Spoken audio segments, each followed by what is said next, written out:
मोदी सरकार मुर्दाबाद। इस वक्त मौजूद हैं नजफगढ़ के तूड़ा मंडी। आपको बता दें कि office of the sub division magistrate Najafgarh, ये यहाँ एसडीएम के ऑफिस पर धरना प्रदर्शन हो रहा है। इस समय दिल्ली के किसानों की मांगे क्या क्या हैं उनके बारे में बात करते हैं और यहाँ पर क्यों धरना प्रदर्शन किया है उन्होंने, इसके बारे में बात करते हैं।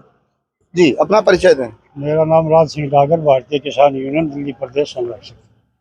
क्या परेशानी है, क्यों आपने यहाँ प्रदर्शन किया हुआ है? हमने भाई साहब प्रदर्शन ये किया, जो हमारा किसान आंदोलन चला था 19 में, उसमें अब ये हमारे कुछ पत्रकारों पर, जो हमारे किसान नेता है, अरे झूला नरेंद्र मोदी चीन के प्रधानमंत्री को, और वे कह रहे हैं किसानों में फंडिंग आई है। तो हमारे किसान आंदोलन पे जितने भी हमारे नेता थे उन पर केस दर्ज करे हैं, कुछ पत्रकारों पर केस दर्ज करे हैं। तो हमने ये कहा हमारे जितने भी किसानों पे केस लगाइए, वापस लिए जाए। अब जो मांगे हैं आपकी, किसानों के केस वापस कराए हैं, पहले आपकी मांगे थी कि किसानों का दर्जा नहीं मिला दिल्ली में, तो किस प्रकार से है आपका ये पूरी भूमिका? देखिए, आज का जो स्पेशल प्रोग्राम था ये हमारे संयुक्त किसान मोर्चे के आह्वान पर किया गया है।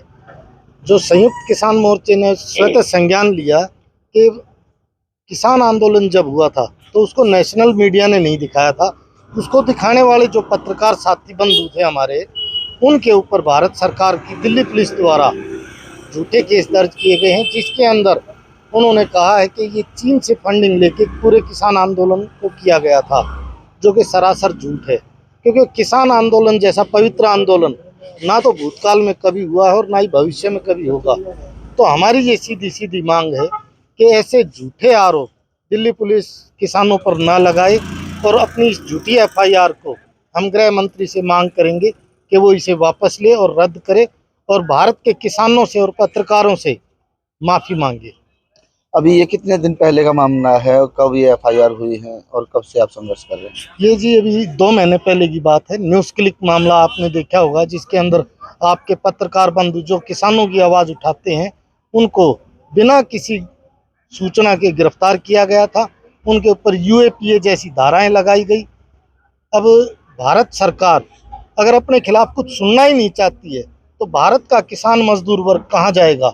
आप जैसे जो स्वतंत्र पत्रकार है वो हमारी बातों को उठाते हैं, और जो पत्रकार हमारी बातों को उठाता है उनके ऊपर ये भारत सरकार की दिल्ली पुलिस हो या हरियाणा पुलिस हो या कोई भी पुलिस हो, वो झूठे केस दर्ज करती है। और आज इन पत्रकार बंधुओं की सिर्फ यही गलती थी कि इन्होंने जैसा आंदोलन था उस आंदोलन को उसी रूप में देश की जनता के सामने लाया था।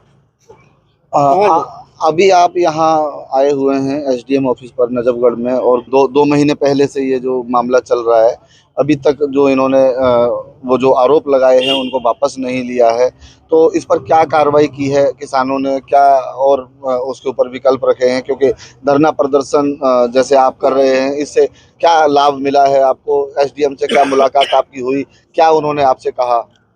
देखिए, ऐसा है जी, 13 महीने किसानों का आंदोलन चला और पीएम साहब ने ये कहा, लिखित में दिया कि तुम्हारी ये 7 मांगे हैं जो मंजूर की जाती हैं, जिस पे भी मुकदमे हैं वापस होंगे, जो भी इसमें शहीद हुए हैं उनको शहीद का दर्जा देंगे और उनके लिए कंपनसेशन देंगे, नौकरी देंगे। अपनी सारी मांगे जो है ना लागू करते हुए ये दूसरे बकवासबाजी करने लग गए, और उनको वो लगा दो चाइना से फंडिंग आई, फलाना आया, ये सब गुमराह करने की बात है। अपनी जो इन्होंने शर्त मानी थी वो शर्तें लागू नहीं कर रहे। ये जो इन्होंने आरोप लगाए, इनको सिद्ध होने के लिए कोई ऐसा प्रूफ या कोई एविडेंस ऐसा मिला इन्हें जिस पर इन्होंने आरोप को पुष्टि की? कोई भी सिद्ध आरोप नहीं हो सकता, क्योंकि ये फंडिंग थी नहीं। किसानों का अपना पैसा था, किसानों की अपनी जमीन से अपने गेहूँ वगैरह जो भी राशन खाने का था सब किसान अपने घर से लाते थे। किसी को किस्म की कोई फंडिंग नहीं थी। ये तो एक किस्म से किसानों के प्रति जो आप जैसे पत्रकार जो हमारी सच्चाई छाप देते हैं उनको दूर करने के लिए आगे से किसानों को साथ में किसानों की खबरें ना छापें, इसलिए उनको प्रताड़ित किया जाता है। अब भाई कोई ना कोई रास्ता इनका ऐसा करो कि उनको डरा धमका दो। नेशनल अखबार में, नेशनल टीवी में तो वैसे खबर नहीं छपने देते किसी विरोधी की, और हमारे किसानों के जो आप जैसे पत्रकार ईमानदार तो छाप देते थे, उन पे कोई ना कोई झूठा मुकदमा बना के और उनका हमारे से दूर वैसे करना चाह रहे हैं। परंतु किसान कभी भी ना तो किसी से डरा है, हमेशा किसान सच्चाई पे रहा है और सच्चाई पे रहेगा, और सच्चाई के रास्ते से किसान कभी नहीं हटेगा और आगे बढ़ता रहेगा, अपनी सच्चाई के लिए लड़ाई लड़ता रहेगा आखिरी दम तक। किसी भी सरकार से ना किसान डरा है ना डरेगा, और आंदोलन के रास्ते पे हमारी मांगे जब तक पूरी नहीं होती हम डट के लड़ाई लड़ते हैं। क्या इन मांगों को लेकर, इन सारी बातों को लेकर आपसे मुलाकात हुई एसडीएम की? क्या कुछ कहा? नहीं, मुलाकात तो अभी मेरे ख्याल एसडीएम से एक बार हुई थी, परंतु एसडीएम इसमें क्या करेगा, एसडीएम की इसमें थोड़ा ही है चलती है। ये तो ऊपर का जो लेवल का है वो मामला है, ऊपर से जो लेवल कर देगा। एक बार बताइए, आप सिपाही है, उसकी क्या चलेगी? जो ऊपर आईजी करेगा वही तो ऑर्डर होगा। ऐसे एसडीएम क्या करेगा? एसडीएम से ऊपर से जो ऑर्डर मिलेंगे वो करेंगे। इन सब चीजों के लिए आपने क्या उपाय किए, क्या शिकायत दर्ज कराई, क्या भाई आपने पत्र बनाए? यही शिकायत दर्ज करा रहे हैं भाई, हमारी एफआईआर दर्ज रद्द करो और ये झूठे केस वापस लो, और जो किसानों पे केस और भी लग रहे हैं उनको भी वापस लो। सरकार अभी देखा हमने कि आपने कई लेटर यहाँ पर जलाए हैं। क्या था ये? एफआईआर की कॉपी थी, जो सरकार ने एफआईआर दर्ज कराई है पत्रकार बंधुओं के खिलाफ है, उसके जो चाइना से फंडिंग आ रही है उसकी एक कॉपी जलाई है हमने। अपना रोष व्यक्त किया हमने अपना कि भाई ऐसा ना करो, ये झूठी शिकायतें हैं, वो हमने झूठे जो एफआईआर है वो जलाई है। तो आपने देखा कि झूठी एफआईआर की गई, और साथ ही हमारे साथ अभी एक और भी पदाधिकारी हैं किसानों के, उनसे हम बात कर सकते हैं। अपना परिचय दीजिए। मेरा नाम अजीत सिंह, गांव का। 2 महीने से ये प्रक्रिया चल रही है, किसान धरना प्रदर्शन कर रहे हैं, आरोप गलत लगाए गए हैं जैसा कि आप बता रहे हैं, तो उस पर क्या आगे प्रक्रिया हो रही है, क्या उसके बारे में बताएं? जिस तरह से सरकार ने ये अच्छी अपनी किसानों की आवाज़ उठाने के लिए जो पत्रकारों पर और किसानों पे भी ये लगाया है, तो जब तक ये प्रक्रिया इनकी ये जो एफआईआर रद्द नहीं होगी, इतने किसान एकजुटता से लड़ेंगे और इसके खिलाफ हर जगह खड़े होंगे और इसको रद्द करवाने की लड़ाई लड़ते रहेंगे। क्या किसान और पत्रकार इस समय बंद हैं या उनकी जमानत हो गई है? नहीं, वो तो जमानत तो हो रही है, लेकिन ये जिस तरह से इन्होंने धाराएं लगाई हैं, उस धाराओं में तो किसी भी किसान को कभी भी ये पकड़ के बंद कर सकते हैं, जिस तरह की इन्होंने आरोप लगाए। तो इन आरोपों से बचने के लिए अब आगे क्या करेंगे आप, अगर ये नहीं मानते हैं आज भी तो? अब जिस तरह से ये नहीं मानते कर रहे हैं, तो हम किसान भी इकट्ठे होंगे, मीटिंग होने लग रही है। फिर एक जो हमारा मोर्चा है, संयुक्त किसान मोर्चा, वो इस लड़ाई को पूरी, जिस तरह से 13 महीने जब वहाँ लड़े थे, तो उसको और आगे भी बढ़ाएंगे। तो जिस तरह 13 महीने पहले भी लड़ाई लड़ी, उसी तरह अब 2 महीने से लड़ाई लड़ते जा रहे हैं, लेकिन अभी तक उन्होंने आरोप वापस नहीं लिए हैं, ऐसा मानना है किसानों का। और किसान का कहना है कि अगर इन्होंने जल्द से जल्द ये नहीं किया तो हम सभी किसान एकत्रित होंगे और इस पर बड़ी कार्रवाई कर इस मामले को बड़ा बनाएंगे और इसे वापस कराएंगे ही कराएंगे। यहाँ पर आप देखेंगे कृषि विज्ञान केंद्र दिल्ली, राष्ट्रीय बागवानी अनुसंधान एवं विकास प्रतिष्ठान, तो सब जगह कृषि कृषि किया हुआ है। एसडीएम ऑफिस के सामने है मौजूद, और आप देख रहे हैं तस्वीरों में कि यहाँ पर भी कृषि कृषि के काफ़ी सारे बोर्ड लगे हुए हैं।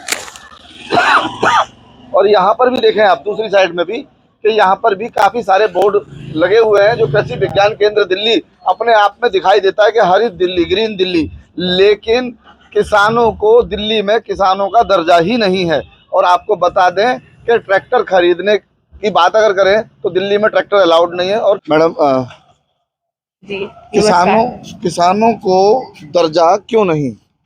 देखिए, ये तो सरकार का दोगलापन है, जिसे हम साफ साफ देख सकते हैं कि एसडीएम ऑफिस के बाहर कृषि विज्ञान केंद्र क्या क्या ये अवार्ड सम्मान समारोह दे रहे हैं और किसानों का दर्जा नहीं दे रहे। ये बहुत ही निंदनीय काम है सरकार का। अब किसानों पे एफआईआर कर रहे हैं, चाइना से फंड आ रहा है, यहाँ से फंड आ रहा है, आपके इलेक्शन का फंड कहाँ से आ रहा है, इसके बारे में कौन बात करेगा।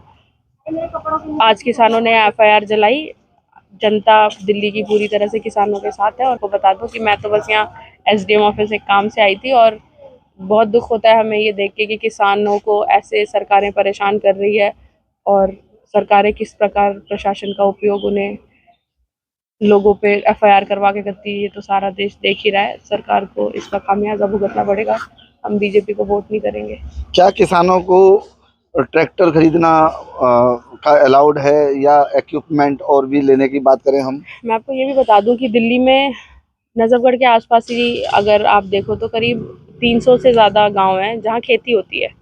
आपके चैनल के माध्यम से हम दिल्ली वासियों को बताना चाहेंगे कि दिल्ली में गांव हैं जहां खेती होती है, पर यहाँ पे किसानों को किसानों का दर्जा नहीं मिलता।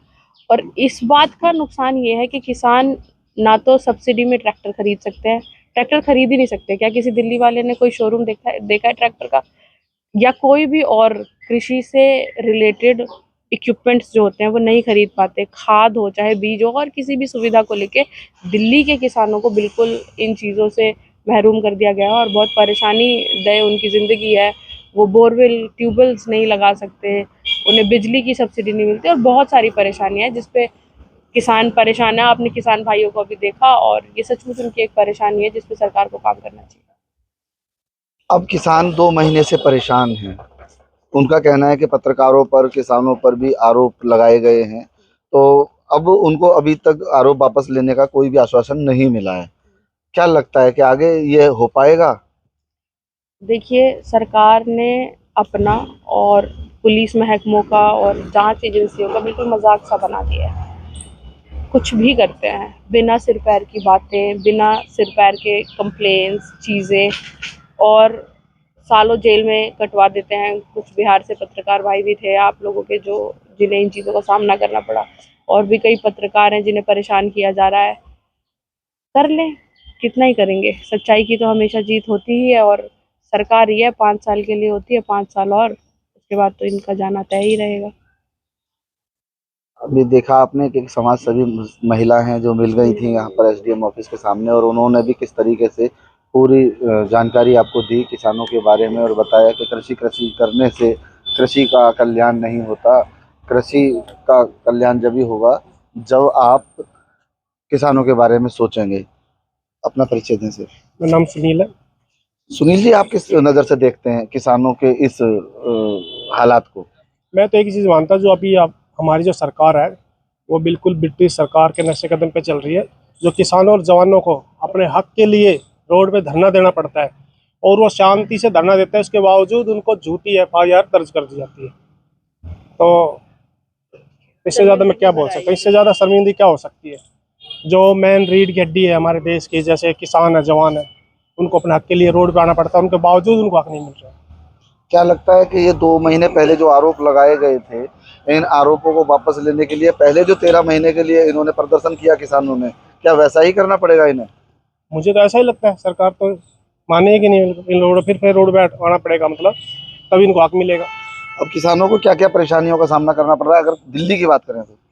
दिल्ली की बात ये है जो मैडम ने बताई, सेम वही बातें है भाई। ट्रैक्टर बेच नहीं सकते, खरीद नहीं सकते, बिजली में इनका सब्सिडी नहीं है, बहुत चीज़ें हैं किसानों की। तो आपने सुना कि यहाँ पर समाज से भी हो, जनता हो, सभी लोगों की एक ही आवाज़ है कि किसानों की बातें सुनी जाए, क्योंकि किसान और जवान एक ही नारा हुआ करता था और इसी से भारत देश चला है आगे। आज दिल्ली के अंदर ऐसे हालात हो चुके हैं कि दिल्ली के किसानों को किसानों का दर्जा भी नहीं मिलता और साथ ही उन्हें झूठे आरोपों में फंसाया जाता है, ऐसा मानना है किसानों का। इस पर धरना प्रदर्शन करते हुए उन्होंने आज कहा कि अगर ये आरोप वापस नहीं लिए गए तो शायद हो सकता है जैसे पहले 13 महीने के लिए उन्होंने आंदोलन किया था वैसा ही आंदोलन फिर से करेंगे। कैमरा पर्सन राजेंद्र सिंह यादव के साथ ओमपाल प्रसाद, GNN न्यूज़, दिल्ली।